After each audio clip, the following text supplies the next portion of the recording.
Hi friends, it's interesting. Lots of short forms are used in our common day-to-day life and they have a certain meaning in the field of medicine and physiology. Let's look at such short forms. In this particular video, it's about TRP. Have you heard of it? The TRP? Television rating points. You know, based on the viewership data for various programs, their popularity is determined. And someone has more TRP, someone has less TRP, and based on that they get advertisement revenue, etc., etc. Well, we are not interested in that. We are interested in what is TRP in physiology or medicine. It stands for transient receptor potential. It's a super family of receptors in the sensory nervous system. You know, every sensation starts with a receptor in the periphery. So there is one such family called as TRP.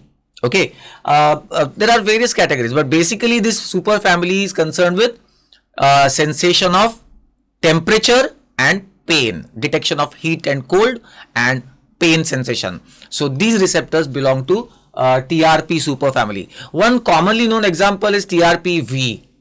Or subclasses are there. TRPV1. V stands for vanilloid, and you must now remember forever, vanilloid receptor is the receptor for pain sensation. It detects the pain sensation. A previous theory was free nerve endings are the receptors for pain, but now they have come up with this theory or this receptor, TRPV1 or vanilloid receptor to be more precise, is the receptor for pain. But in short, what is TRP for us?